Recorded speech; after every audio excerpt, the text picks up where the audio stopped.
happened, how that happened. I know it's May. We're literally, approaching halfway through 2023, which is kind of one of those just mind-blowing statements to make. Yeah, and it's been a busy one. Hey everyone, thank you for joining us. I think we're going to have folks trickling in over the next couple of minutes, and really pumped for this conversation. Sarah, I'll maybe hand actually the mic off to you because we typically do an icebreaker as folks are coming in, but we decided to remix it a little bit. So why don't you maybe share? Yeah. So hi, everyone. Welcome to our webinar today. And we were talking about, we're going to get into project plans and implementations and all that sort of stuff. And when we were doing the preparation for this, we started joking about like, what are our songs that we listen to while we do these open enrollment project plans? And I actually thought it would be fun to open it up to the group. And one of the takeaways being like a Spotify project plan implementation playlist that we can all listen to, because there's only so many times that I can listen to I Will Survive. And so I'm just curious, when you're like getting into it and trying to knock a project out, what are some of your favorite go-to songs? Mine happens to be Daft Punk, Harder, Better, Stronger, Faster. That is one of my like get that energy going. Like I need those high energy songs. I need those ones, the Rocky running up the stairs. So I was just curious for any of you who are joining us, what some of your favorite songs are. And Elle, I'm curious what yours are.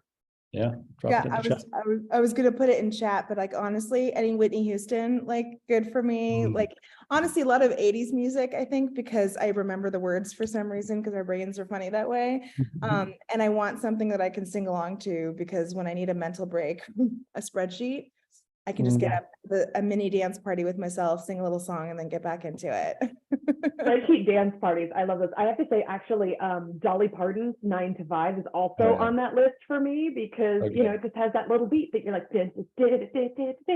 I just realized this is being recorded and going to shirt, but okay. It's important to have fun while we're doing really hard, important work. So I think that 11 is good. Amy just dropped one. Suzanne, you and I share. That is crazy. We literally dropped the same song. That's awesome. Cool. Well, we are actually and literally building that playlist. That will be one of the deliverables that we share out. So we will make sure to add the songs that folks drop into chat. So don't be shy. Drop it in and we will add it, and then we'll share that out. Awesome. I think we're 2 or 3 minutes in. I think we'll let folks trickle in, but why don't we get started? Because I think we've got another meaty agenda and meaty conversation here. And this is, I'll just kind of step out a little bit. We'll do introductions and then we'll dive into the content. This is the third and final installment of a 3-part series oriented around HR's 2023 roadmap for designing your benefit strategy in a fluctuating economy. And this is really around putting that plan into action. And we'll dive into a little bit of the context there and set up the framing. But before we do, I want to introduce ourselves and the folks that I'm with. First off, I'm Brandon Weber, CEO and co-founder of Nava Benefits. And for those of you that are, maybe this is your first interaction with us, Nava is the first benefits brokerage oriented entirely around the mission to provide high quality, affordable healthcare to all Americans. I'm wearing my Pix Healthcare hoodie, probably one of the things I wear 2 or 3 times a week. And our approach to doing that is by bringing the tools, playbook, strategies from some of America's largest employers, most sophisticated employers, down market to small and medium-sized employers to help make great benefits easy. You're on. I owe you one of these, Elle. I think you absolutely have earned it. And we focus on making benefits easy to understand, easy to implement, easy for HR to scale. And we know that busy HR teams, especially in the mid-sized employers, growing employers, have so much on their plates these days. And so it's really our focus. On that note, I am here today with 2 just incredible thought leaders and thought partners for Nava, and frankly, Nava's community of HR folks in the HR space. They know this space deeply, and they come at it from very sophisticated backgrounds. Sara is the director of benefits at Red Bull. A few of you might have heard of it. It gives you wings. It's an amazing brand with folks all around the world. And Ellen Meza is vice president and total rewards and people operations at Crunchyroll, a role that she's recently stepped into. And before that, she was at DocuSign. And we are just incredibly lucky to have the two of them on Nava's advisory board, both guiding our team, the team of Nava consultants, product engineers, client success folks, as well as our clients through conversations like these. So with that, I'm probably going to dive in because I think we've got a lot to talk about, and I want to start handing the mic over.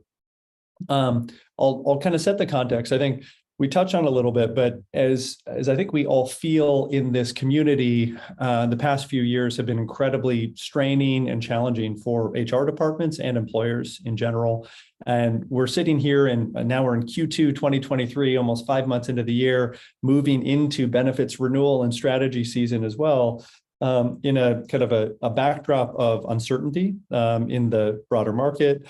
And the folks who run benefits and HR teams, I feel, are really responsible for a lot of different things going on. One of those being your benefits and your benefits plans. So this series was really about building a blueprint for delivering the optimal benefit strategy in this difficult environment, this unpredictable environment. And just to recap, parts 1 and 2 broke down first, how do you gather the data needed to define that strategy? And then second, how do you build the proposal for that strategy that gets executive buy-in and really gets everyone aligned around the table? We're going to share those recordings. We can share those in chat. I think Aaron will drop those into chat if you haven't taken a watch of those. They were fantastic, and they also came with follow-up deliverables that you can use. Today's our final step, which is you've aligned on that strategy. You've gotten buy-in from your team, whatever that team looks like, to decide the strategy going forward. Now, how do you execute that? How do you go from buy-in through all the steps needed to get through open enrollment and come out on the other side going, we are set up for success here? So that's the framing. And I'll break out kind of 3 things that we're really focused on around this, putting your plan into action. First is, how do you create a project plan that sets you and the organization up for success? And we'll get into very tactical stuff. How do you finalize contracts? How do you work with your internal teams on the steps? How do you do communications best practices with employees so that you get the ROI that you were hoping for? We are going to pair this with a follow-up deliverable for you all, which is a template project plan that gives you timeline deliverables, steps in that process, all in a totally white labeled, editable format. So this is meant to get you started so that you're not starting from scratch. And then we'll also, like we said, we'll have a playlist of music to hype you up as you're going through the many, kind of weeks and months ahead of this process. So why don't we dive in? Sarah and Elle, I maybe just we're going to touch on project plan. Let's set the stage here. So we've exited the renewal strategy conversation. We've got it approved. And now we need to get moving. Where do you go next? And maybe let's start to unpack what those next steps look like from your perspective. And maybe Elle, I'll start with you. Yeah, absolutely. And I think we keep mentioning this term project plan. You actually do have to think of yourself as a project manager when you get to this stage in the process, because the work that you're about to do is pretty hefty, and not being organized here will probably lead to some pretty big mistakes and or misses on your part. And with all the work that you did to prep and get to this point, you don't want to lose it right here, right? So keep the momentum going. Think of yourself as a project manager. And then as a project manager, if you've never done that before, if you've never had a role where you've actually led a project, go out and try to figure out what it is that you need to know in order to be successful. So Nava's going to get you this really great template that you can start with. But the thing that you're going to want to realize is that you have to break out all of the different areas, cross-functional partners, and stakeholders that you're going to need to engage with during this process now, so that you don't miss anything. And then, organize yourself, right? Do it in a timeline fashion, do it in a priority fashion, whatever you need to do to ensure that you're getting the work done, and make sure that you're including the folks that have tasks on that project plan early and often, so that they're aware of the bigger picture, but they're really honing in on the pieces that they own. So you're going to want to, put out all the different sort of work streams that you're going to need, right? Communications, other things like that. And I'll let Sarah kind of maybe get into more around the work streams and who should be involved. But I think that's my big thing is think of yourself as a project manager. You don't have to actually have like a project manager designation. You just need the tools, right? And resources. Rely on, your broker and partners to help you kind of get into the right headspace to be that project manager, and then organize your thoughts in a format that ensures that you're including the right people in this conversation and in this process early and often, and that you're assigning and delegating tasks where you can. Even as a HR person of one, and now in my new role at Crunchyroll, my poor head of benefits is a team of one. So I really get it more than I ever have before, that like she's going to need to rely on people. Having this plan will help her do that. I love that. Sarah, I'll hand the mic to you. I think maybe you can expand on that, maybe click into specific work streams, but something that you, over the last number of months, and we've been sort of working on this ideation, this has been a passion point of yours, is you must think about this as a project plan, and you must think like a project manager. And one thing that you say often that really resonates with me, which is start with the outcome in mind and work back from it. Can maybe kind of incorporate or weave some of that context into your comments? Yeah, and I think this kind of dovetails with what Elle was saying about this is actually the thing that is going to make or break what you're doing and how well this implementation goes. And so I know, especially for a lot of the teams of one out there, you're dealing with so many fires every day and employee questions. It can be hard to then carve out the time to put on your project manager hat. I am not kidding when I say, I think one of the best things you can do for yourself, block out a half day, leave the office if you need to, make sure no one can book your calendar, and get a whiteboard or get something so that you can actually visualize for yourself.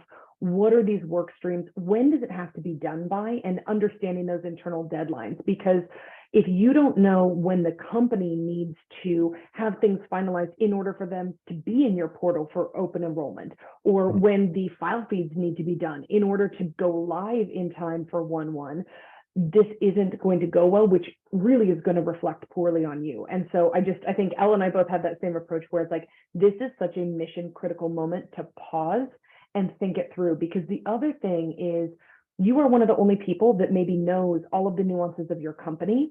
Your implementation people internally, if you have that, they're not going to understand benefits. Your vendors aren't going to understand the nuances of your company, how they work, how they respond to things. And so really you are like this linchpin of information, both bringing it into the company in terms of what is needed, but also bringing it to the vendor in terms of how this partnership is going to successfully work going forward. And so, just carving out that time for yourself to think, I think is critical. For me, I always start with so number one, there is the deadline of the file feeds that have to be live at a certain point. And then prior to that, there is the deadline of having this information up in my open enrollment system. And so to me, it starts with what is that open enrollment deadline, and then working backwards from there, because before that happens, I have to have my contracting finalized. I have to have any implementation conversations. Those have to be well underway because it has to get done by that later date. And then for open enrollment, the comms piece is also critical, that I've spent time thinking about. How am I explaining this new change to the employees? How am I getting them excited, and how am I getting that information to their people at home? So to me, those are kind of the three major work streams underneath that are the contracting, the actual implementation work, which is, we're talking file feeds, census data, any other data exchanges that need to happen. And then the comms piece, which is more employee facing. But again, I always try and give myself a buffer as well, because I don't want my comms to be finalized 5 days before open enrollment starts, and then I find a spelling error. I don't want my file feeds to be finalized 2 days before it's supposed to go live, and then we do a test file and it all fails. So you also margins, guys, build in at least like a week or more of a buffer between when it's due and when you're finishing it. I love that. Elle, anything to add there? Yeah, I was just going to say +1. And I think the other piece too is we keep mentioning like this team of one because it's real, right? But also you have to understand sort of the internal staffing and resources that you have both at your organization, but also through your partners. So like I mentioned before, like your broker obviously should be helping with some of this, especially around project planning, engaging your carriers. but also think about internally, right? Like I'm running both the total rewards and the shared services function at Crunchyroll. I'm absolutely going to be engaging, my P1, my P2, like shared services folks to engage in part of this process. So think outside the box. It's not just your direct reports, but who in the organization may want to play a part in helping you be successful here. It could be someone in finance or legal, or if you're lucky, right, if you've got a shared services function or other HR folks, lean in and start asking for help early and often. And I think if you think about who your stakeholders are, ultimately the ones that helped you make your decisions to get to this point, the ones that will benefit from this going really well, they're willing to give up resources if it's part of the project plan to success. So engage that early and often. Think about who those people are.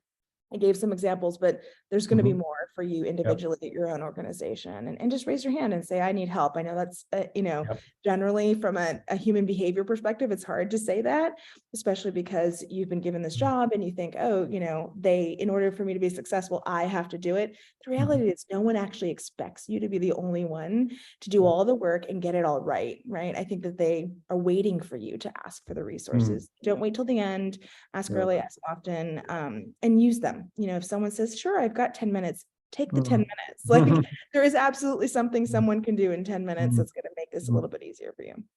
I love it. Ellen, just on that point, I think the other thing you can do is view this as a career opportunity for someone in your office. There could be lots of people who are interested in what benefits is, who are interested in kind of getting an inside track into what you do, or they're thinking about, is this a place I want to go? And so by actually giving them an opportunity, because we've started doing this at Red Bull, where we will have kind of projects that we open up to groups and we say, hey guys, here's a project this department is doing. Is anyone interested in being involved? It gets you an extra pair of hands, but it also makes you seem like a very forward-thinking leader who is trying to grow the internal team and give additional opportunities that wouldn't happen otherwise. So there's a way of spinning that, not just, hey, I need help, but hey, let me help grow our team, which again is, I think, reflects very well on the leaders. I love this. A couple of thoughts that this just triggered for me. I think one thing from the CEO's seat, so my seat, there's almost nothing more confidence inducing than having my head of HR or head of benefits or whatever the role is, share a project plan with me and go, this is what we need to do. And then engaging on the resources and support that they need to get that done. And so I think it's I think incredibly powerful to write this stuff down and share it out. And then from there, you can use that as the canvas to say, and I need help for finance on this, or this definitely isn't going to get done if we can't get contract approval by September 1st. And so, okay, who needs to be the stakeholder there? Super powerful. And I think it just massively increases general sort of awareness and of the complexity of what you're doing too. It's like, it's the first time that the organization will go, oh gosh, this is a really cross-functional thing to do, to roll out, benefits effectively to the organization, whether that organization has 40 employees or 400 employees. And then the second thing that you said that really resonates with me, I think we've got a lot of folks that are listening into these and maybe on this call that really truly are an HR team of one or maybe two. The majority of the folks that we serve, HR departments have less than 3 folks. And so the lean on your partners thing, I think this is really where your broker partner should shine as a thought partner here. So just ask the question early, hey, we need a really good project plan for getting through this moment to through Jan 1, pull from them a point of view there. And we're going to give you a best practices project plan template that you can use. You can pair with them on that template to go, what should you own versus what should I own? And the owner of each of those work streams is really critical. So that's just hugely important to us. And I think what we find is HR teams, especially in the small and mid-sized employers, under leverage their benefits partner, benefits broker for doing that work. So lean in on that. Anything else that you wanted to say on the project plan beat before we get into contracting, which I think is something that scares a lot of folks on this channel? No, let's do it. Let's get into contracting. Let's do it. I think last thing that I'll just remind you, we will, as a follow-up, send you all the project plan template. So that I think one of the biggest things that we hear is like starting from a blank sheet of paper is just really, really, really overwhelming. And so you're not going to have to do that. I think we've got a bunch of big brains that have come together to bring a best practices point of view on how do you do this. We'll share that out. You can tweak it, use it, make it your own. Okay, let's talk about work streams. So contracting. And I think I want to unpack each of the kind of the big work streams. We'll talk about finalizing contracts. Let's just start with, what do you do when you receive a new vendor contract? I think about half the time that we interact with, our HR teams are doing something with a net new vendor. Let's just start from the beginning. Where do you start? And maybe Elle, I'll start with you. Yeah, this is my favorite thing to remind folks to do, especially as I'm a new leader in an organization and I have folks that are dealing with contracting, is you actually have to read it. Like, I know that part of the process is like, oh, send it to legal for their review. Yeah. But if this is your contract for your vendor that you've chosen, you should actually read through it and make sure it makes sense to you. And we'll get into this in a second, but part of the reason you need to do that is because you're going to have to call out things that are like deal breakers for you, right? Like, I've got a few that I'm just constantly saying, oh, if that's in my contract, I'm not happy. And I'm going to go in and actually change some of that language before it even gets to legal, right? I would love to present to my legal team an almost ready to go contract. So one, I have an understanding of what my company needs and potentially has as like bare minimum must have, these 3 different areas. You want to know that so that they're already in there, so that you're not wasting legal's time. They're more likely to pick your contract to review first if they know that you're really good at this. So you won't get to the bottom of the list. So, but I think also the big thing for me is that I have my go-to list of things that are actually really important that must be in every contract that I have, and whether that's performance guarantees or term for convenience or whatever, we can talk about that in more detail. Those are the things that matter to me. So don't forget to actually read it before you just forward it over, and make sure it includes, the right skeleton pieces, right? Like, there's the MSA, there's the statement of work, there's the, SOW, whatever the pieces are that you feel that you need, make sure it's all in there, because you don't want to have to ever go back to for your legal team and say, oh, right, there's a whole section missing. Can you now review this one? Because they definitely go to the bottom of the list if you do that. Love that. Before we dive into that, like pro tips or go-to list, Sarah, anything else on just kind of your general framework for thinking about vendor contracts?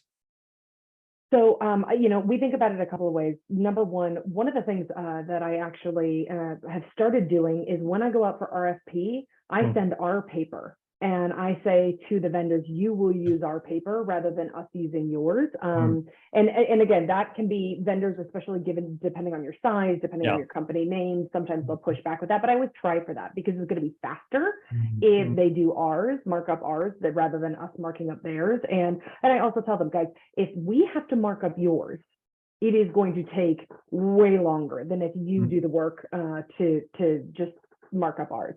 So that would be the first thing. And then to Elle's point, so I've made that mistake of not reading a contract and sending it straight to legal because I just got busy and I'm like, you know what, let me just do it.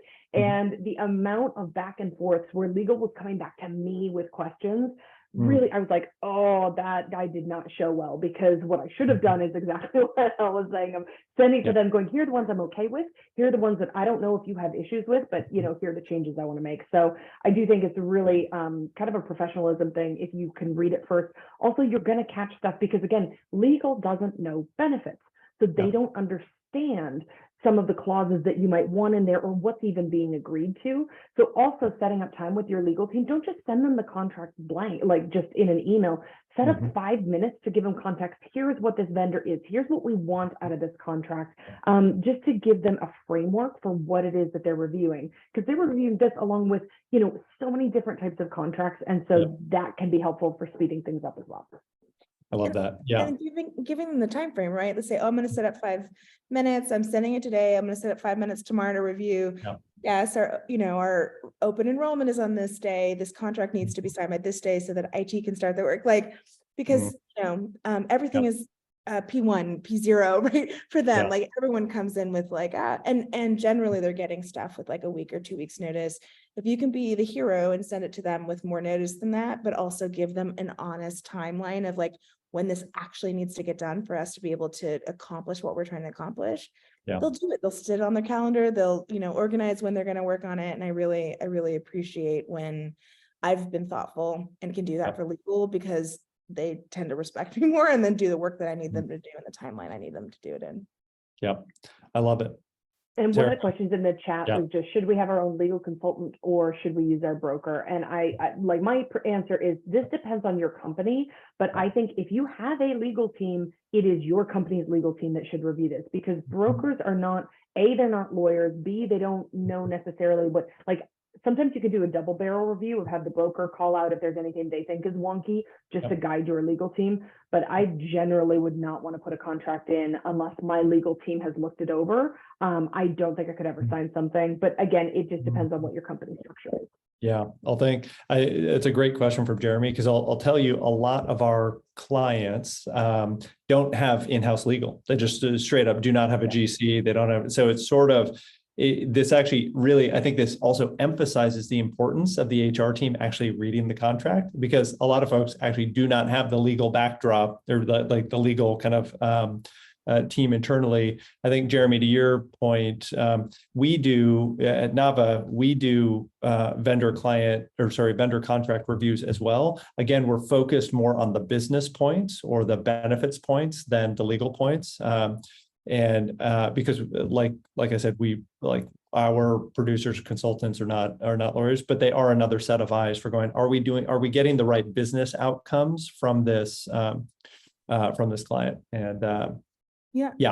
I just want to say, to double click on that too, is that you may have someone like a general counsel or a legal person-ish sort of sitting somewhere in your office. I think that bringing it to them and allowing them to choose sort of like external counsel to review this maybe is a kind way to go through this, or just even asking that sort of legal person internally, are you okay with our benefits broker that obviously is unbiased in the situation, using their external counsel or their risk counsel if you've got a broker that has one. So it's always worth asking the question. I don't know that you necessarily need to start hiring counsel right now, because this contracting process is, at least for open enrollment, like once a year. And there may not be very many. It's really an hourly job. I think find external counsel you're really happy with, or get the okay from your organization to use the counsel that your broker has either on staff or on hand. So they might have their own third party, because you need to, I think, have the counsel really understand either employment law, benefits law, like it's niche, right? Exactly. So you don't want to just willy-nilly pick someone or rely on who you have internally if they absolutely have zero experience in this, because they're going to redline it for stuff that is irrelevant because they don't get it, right? And you're just going to waste a lot. But that was a really great question. Good one to totally agree. Let's go from, I think that's a great frame setting. I think now let's get into the nitty gritty, because contracts are long, and as much as that feels, as much as it's right, that kind of advice, hey, let's read the contract, it's complicated. So I want to help the folks here get to like those pro tips or the go-to list of areas to focus on. What are you two, as expert practitioners here who've evaluated dozens, if not hundreds of vendors, what are you looking for? And thus maybe they should be calling out. Who wants to go first? Anyone want to jump in? Yeah, I can jump in. Yeah, let Sarah go. Okay. Go, Sarah. So for me, there's a couple of buckets. When you think about contracts, really what matters usually to you as a business is a couple of things. How are they defining the service that they're going to be providing to your employees? And does that meet what you talked about in the sales process? So much of the time you'll find language missing or tweaked or whatever that does not reflect the conversations that you had. And that is your job to call out and be like, hey, this is not what we talked about. I need this extra language. So it's the service that they're providing to you. It is how you are paying them. So for instance, always keeping an eye out on, if you're paying based on utilization, how are they defining utilization? And if they don't have a definition in there, get them to put it in there to make sure that you're both aligned on what that actually means, right? Because some vendors will be like, well, they clicked on our logo once and therefore we can charge you as engaged. And I'm like, no. And so it's, how are they defining how they're charging you? And then it's also those guarantees and those other pieces about where are they going to commit to providing certain services, or where are you getting money back if they don't? And so again, it's just all of those dollars and cents that goes around how they're, how they're servicing your employees. And then I think the other piece is also the overall relationship, right? Where do you need to build in back doors if you are unhappy with what they do? Where do you need to define the language about, okay, if I change vendors, you are not going to give me issues with giving me my data because it is my data. And so there's the functional piece as well about data and the relationship term and any options that either of you have for leaving the relationship. So that's kind of how I think of the contract, is in those two, the admin bucket and then the service and charges bucket. That's great. Elle, how about you? And I think that's exact. So she just hit on this one point that I love. It cracks me up that this doesn't even exist, or it's always like some, term that doesn't agree to me, but like term for convenience. So when I choose a vendor, and I ask them to do a thing and then they don't do the thing, I should get to walk away. Like, think about a relationship. Like, your boyfriend isn't giving you what you need, you get to break up with them and walk away. And you could do it over text if you want. I mean, you. Why shouldn't you in this relationship, especially because you're probably paying them a pretty penny for the service that you're providing. So if it's easy for you to disengage and not use that service anymore, and your employees are going to be fine, and maybe you found a new vendor, you should be able to walk away. So I always say that my term for convenience should be in there. It should be no more than 60 days. I mean, that's about as nice as I probably want to be in this scenario, because you're not performing. Like, I shouldn't have to be any nicer than that.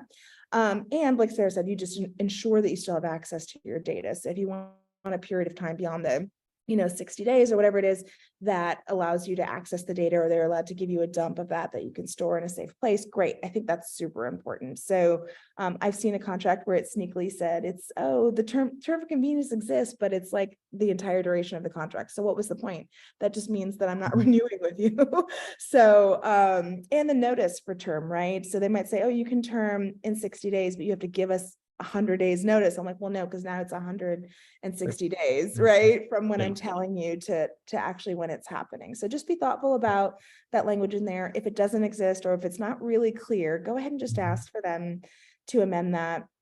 I also agree on all the performance guarantees, figure out what it is that they're expected to do and make sure that their money is where their mouth is, right? If they're not delivering a service that's actually performing the way it says it should, again, you should get some of your money back, right? And or get to term for convenience if that's where you want to go. And then double clicking on that statement of work. I think it's so important to write out everything. I mean, I've had a vendor promise in sales, like, I'm going to give you 4 webinars and we're going to come to your open enrollment fair. And then it wasn't in the contract. And so when I asked for it, they had a whole new team working with me, right? The sales guys are gone. And I'm working with the account management team, and they're like, no, that's not standard. We don't do that. And I'm like, well, now what? It's not in my contract. And so I'm screwed, and I'm paying for a service that I thought I was going to get for free, or we're not doing it.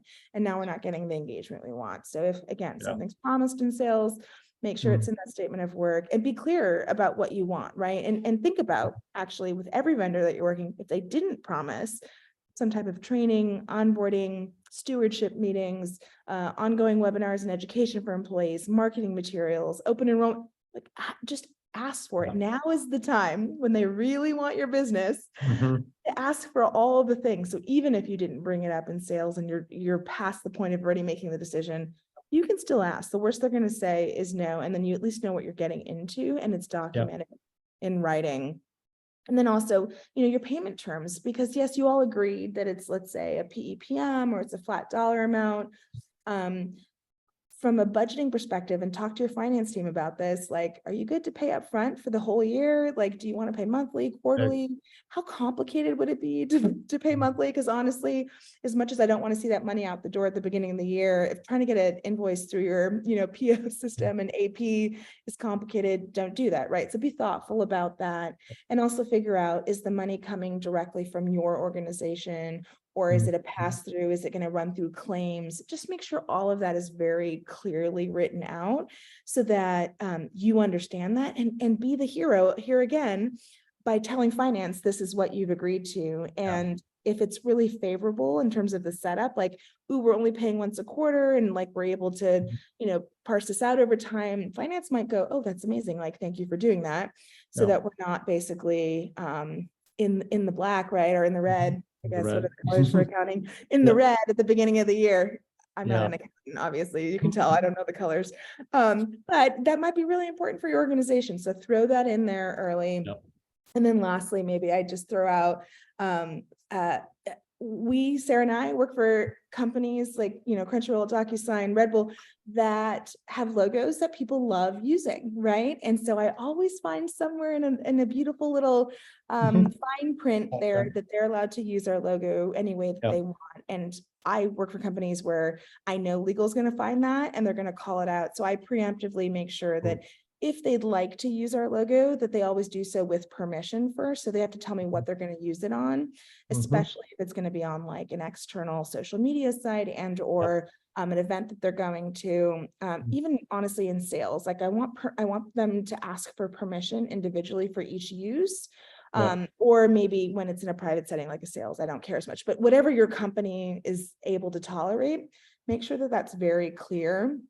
And they're expecting a case study or something along those lines to come out of this as well. Make sure that there's some tit for tat for that. Like, great, we'll do a case study, but that actually really helps you. Let's get a negotiated discount for year one if you're willing, if you're going to want to do a case study. So I can go on for hours. We're going to get you a list of all these things, by the way, after the fact. So if you have been scribbling, sorry, I should have said that beforehand. We're going to make sure you have this list because these are all amazing things and it will be unique to you and your organization once you kind of figured out, what it is that you're trying to work with. And I think the other thing to keep in mind is, to your point of now's your time to ask. For certain things, vendors are going to push back, right? The term for convenience, especially a lot of startups, because this impacts how they can recognize revenue, which again, I'm fine to be sensitive to, but I'm also fine to take a hard line and really be like, no, I will not move forward with this until you put that language in. And so this is, in some ways, yes, this is your time to ask, but this is also your last chance to play hardball, because once this contract is in place, you're locked into whatever the terms are. So if there's anything that you really feel strongly about them changing, et cetera, this is your chance to really, really push for it. Because once it's live, it's live. And they're like, well, you signed. And you're like, I love it. This is really, really well said. We'll share that list. You can use that as your blueprint for going proactively to these vendors and get you all started. Let's hit the next one. We talked about internal staffing and resourcing, right? So this is a cross-functional project plan. Let's maybe, and Elle, maybe I'll go to you for this initially, but how do you prepare your internal teams and who's typically involved? And maybe frame that as kind of probably the average size of employer on this call is maybe 100 to 200 versus 1,000 to 2,000. Yeah. Well, so number one, Sarah mentioned integrations, right? So if you use a system for benefits enrollment, or you've got integrations directly to some of these vendors or need to set them up, IT is probably going to be involved. Maybe your HRIS person that maybe sits in HR, maybe it's a third-party consultant, but the person who's going to be managing that technical piece of making sure data is transferred back and forth.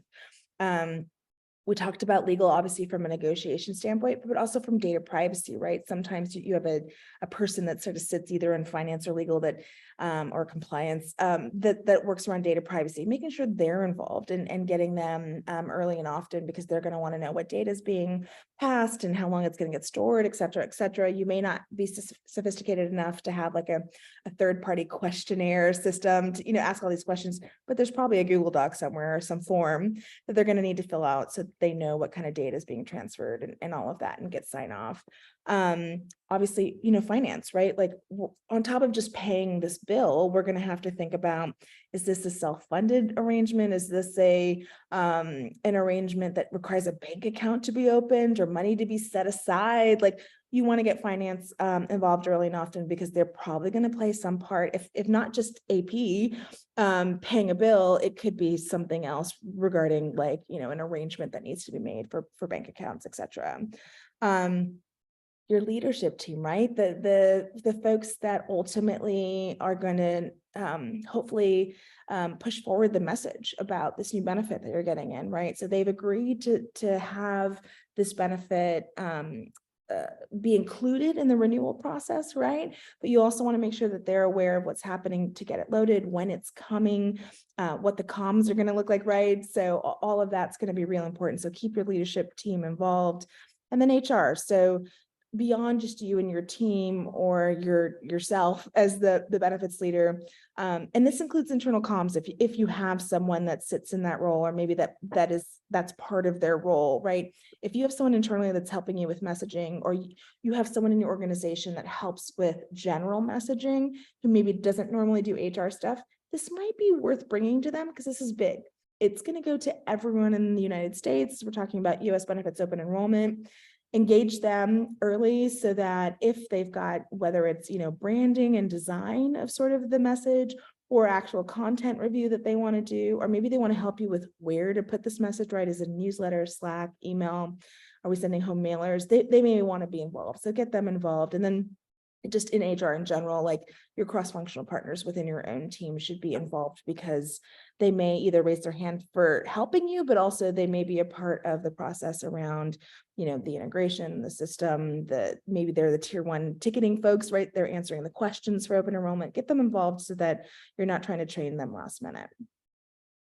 Love that. Sarah. And I'd say if you're new to your company, because so many of us have, changed during COVID and all this sort of stuff, one of the best kind of tips I can give you is find someone who's implemented something at your new company before, and who has implemented like a substantial new piece of IT that has similar integrations.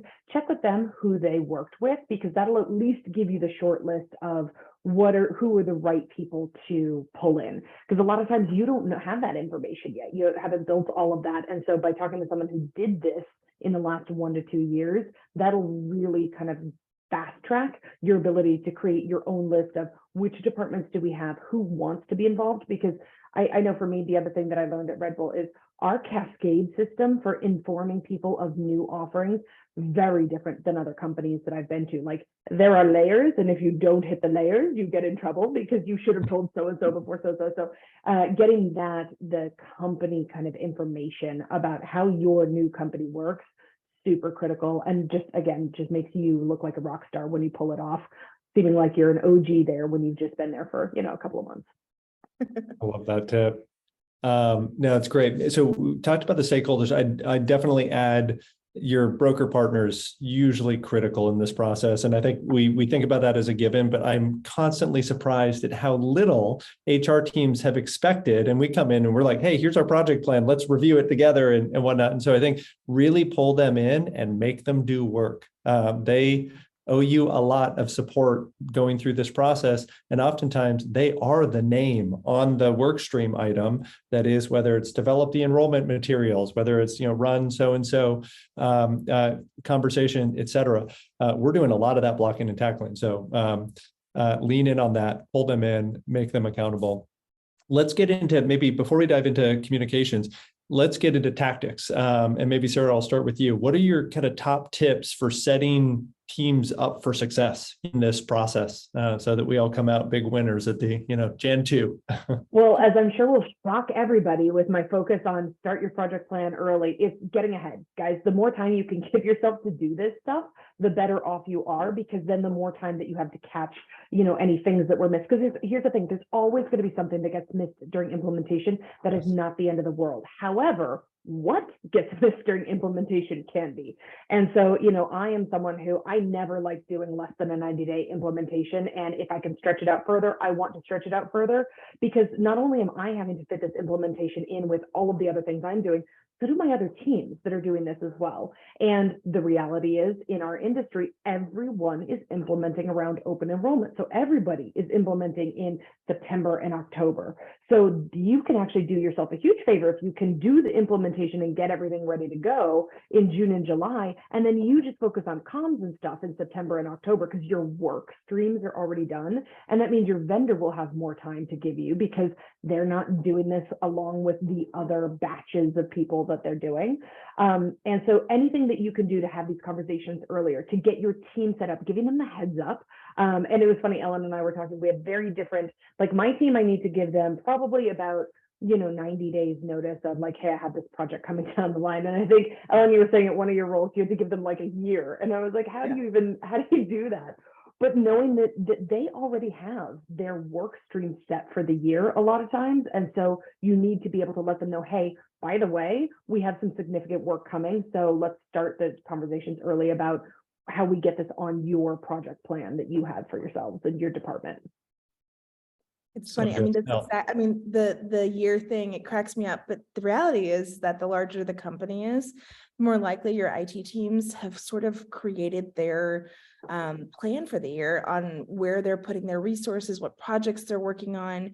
So what I do in those weird situations where like, I don't even know what I'm doing for open enrollment yet, but I know that something might happen, is I just pretend like we're going to do some massive change. And I say, can you just block off this time? We need this resource. We need this.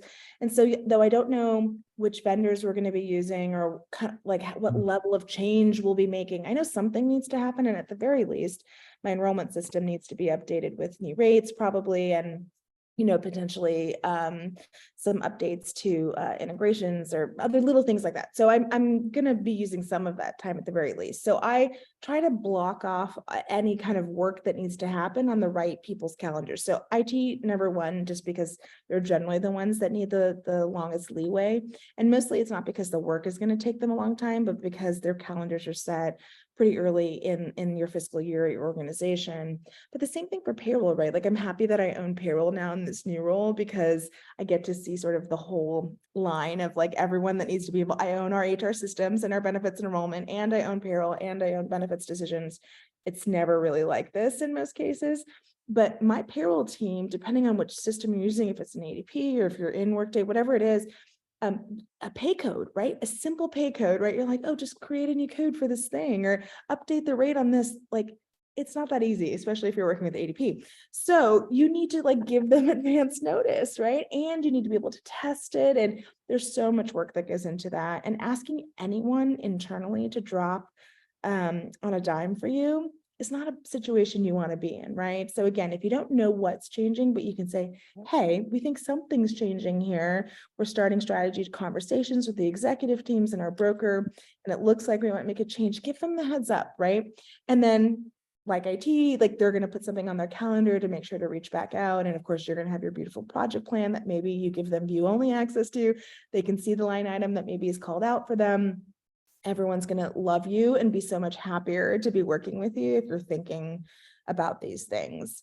And also if you have third-party vendors, so if let's say a third party is like running your payroll or running your integrations or doing all of that, if you don't actually already have them on staff and have hours booked, that's a whole nother contract we're talking about now.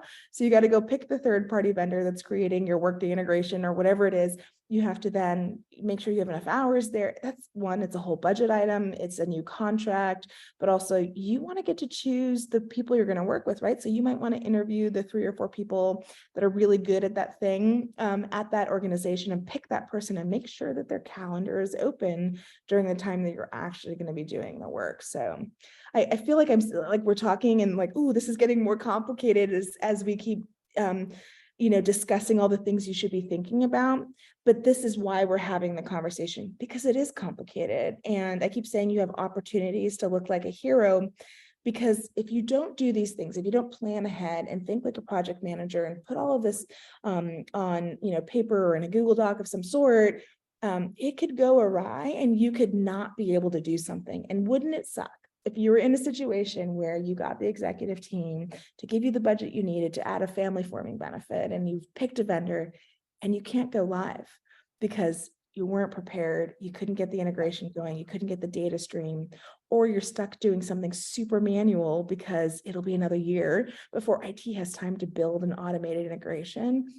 Just avoid the situation completely, but be prepared for this work. And again, it's a win-win for everybody, but job security, you're going to look really good.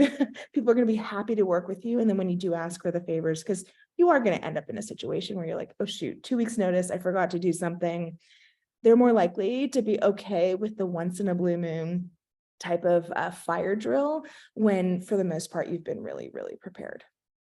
And this is why I was saying, guys, I know it's not top of mind when you have so many other fires, but block off your calendar to have that brainstorming session, because really, you know, as you dig into it, it feels like it gets really complex.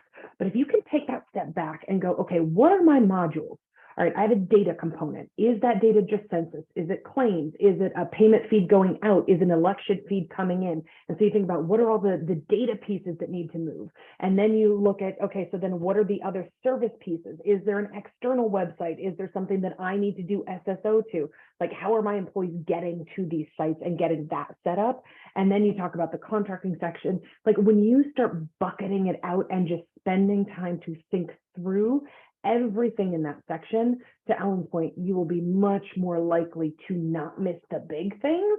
And so, you know, have a more successful implementation all the way across the board. But that brain space at the start is really important. And I think it's something a lot of us tend to deprioritize, because there's always somebody whose coverage got, you know, turned down as they're at the hospital with their child, and you got to go fix it. And it's always your CEO's wife. I love it. So good.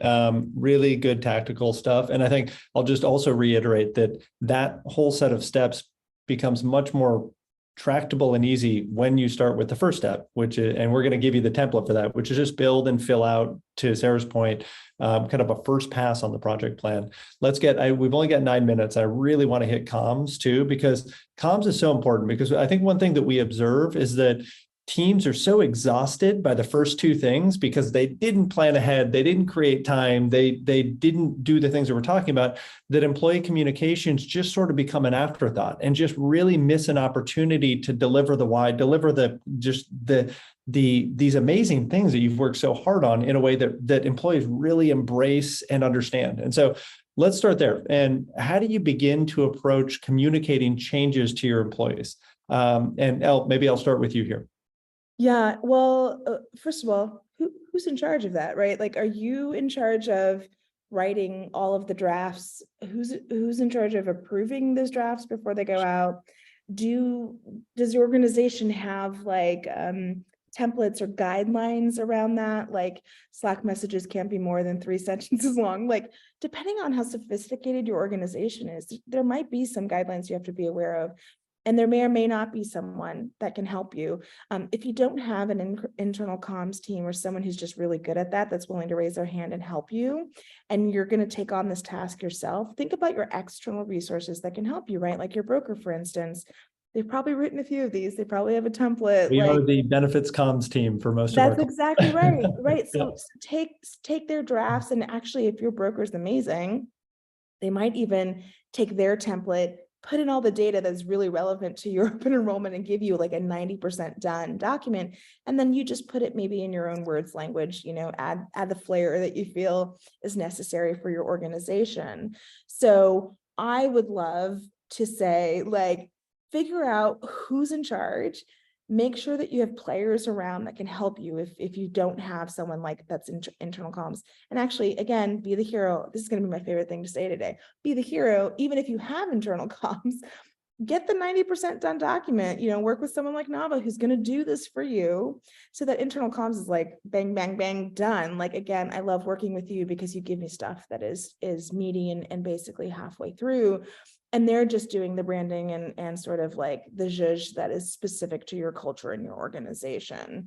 And remember why you're communicating. Yes, you're telling people, hey, this is changing, but why is it changing? Why are you bringing this new vendor on board, right? Like, oh, we're adding family forming benefits because we actually care about caregivers and creating families, expanding families. Like, this is part of who we are as an organization. Take the win, right? You're about to spend a bunch of money on this benefit. Make sure people know why you've chosen to do that. Maybe find executives or leadership folks that are really supportive of it and call them out and thank them for, getting this on board. Tell stories, like, again, right? Figure out how you're going to communicate it. Make sure you're expressing the why. Why did you make the decision? And make sure you're also explaining the actions, right? Like, so if I'm telling a bunch of folks, like, we're about to go through open enrollment, here's all the new benefits. P.S. There's something you need to do here, like log into the system and validate that you're fine with everything as is, or if you need to enroll in a new benefit. Call to actions on your comms are so important. I wouldn't leave them for the bottom, because some people don't make it to the bottom, sadly. Figure out the format in which you need to say all these things. You've got the story, you've got the why, you have your call to action, and it's in a language that makes sense for your organization. And I know we're running out of time, but one of my favorite things when I was working at Stripe, we were about 400 employees. We sort of had an internal comms person that sat in HR, but I was a little bit new to that early stage startup, and I'd come from larger organizations. And one of their favorite things to do in all of their comms was put TDLR at the top, have a sentence about what they were talking about, and then go into the detail for people who wanted more. First of all, I didn't know what TDLR was. This was years and years ago. Don't make fun of me. You can say, okay, boomer, because I kind of am. But I was like, what is this? Like, I don't understand. Like, why don't they just read my email? Well, duh, because no one reads my email. And they knew culture-wise, the TDLR is how you're going to loop people in. What you needed your TDLR to be, which is too long, didn't read, just in case there's any boomers on this call.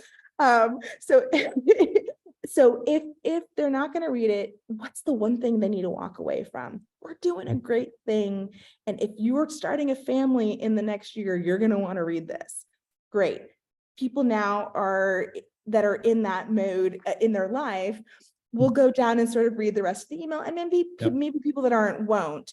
And I think learning that about the culture and how we communicate in my organization made how I then created comms, how I told my broker how I needed them to create drafts of comms for me, so much easier. So take the time to figure those things out, and remember who you're talking to, what the culture is of your organization, and lean on people if you don't have anyone internally to do this for you. So good. Sarah, I know we could hit a number of different points on employee communications, but given the time, any specific kind of nuggets, pro tips to add in terms of just making the communication part great? Yeah, so the only thing I would say is break the box, right? I think we're all used to the standard deliverables. You have your OE highlight sheet, you have your benefit guide, you have your point, all this awesome stuff that you spend time on that nobody actually reads all the way through.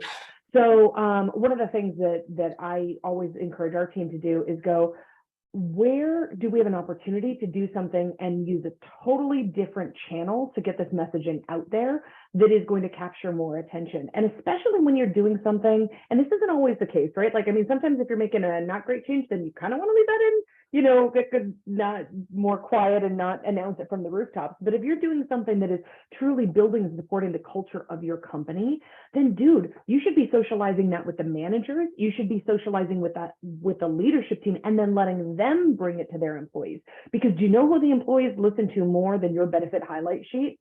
Their managers. And so if their managers bring it up in their team syncs as guys, did you know what we are doing? That has exponentially more ripple effect in terms of impacting culture and really getting employees to use it than anything that you can ever do.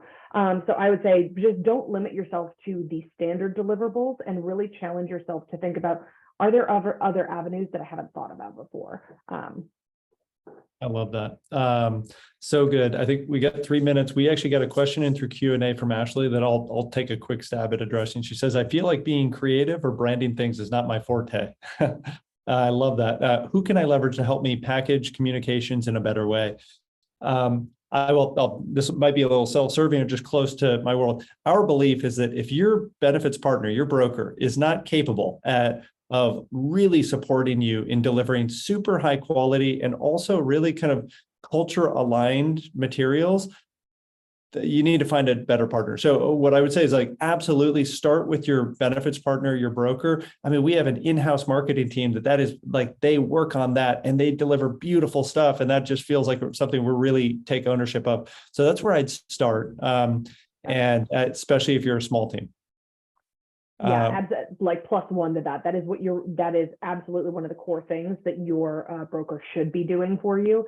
And also don't be afraid if your broker doesn't do a good job. That's like, there are lots of brokerage firms out there, and I've worked with a lot of them where they're great and they're pretty archaic in their comms. And so that might be something that you want to take into consideration, where at some point you're like, I need someone that is going to keep me current on all things, not just do a great job at the financials, but then give me these 80s looking sheets of, tables to give to my employees. So, it's definitely something to consider. Couldn't agree more. I love it. That was action packed. We've got 1 minute left. So I first want to thank you, Elle. I want to thank you, Sara, for just such a great discussion. And I want to thank everyone who joined. Just a couple of quick follow-ups. What you will get after this is you will be getting a playlist. This is your get through your enrollment benefit strategy playlist with song suggestions. And then you're also going to get the best practices project planning template. This should get you way further than 0 to 1. It's going to get a great starting point there. You can use it in your organization, pair with your broker to fill it out. And as Elle said, be the hero. This is the starting point to being the hero this year. And then finally, separate just call to action too. If you need help analyzing your current benefits offerings, we do a benefits diagnostic. It's totally free of charge, just absolutely no strings attached. You can email me directly at brandon@navabenefits.com, and I'll set you up one-on-one with a member of our team to do that. And thank you, everyone, for being super engaged. That was a great conversation. We'll talk to you all later. Take care.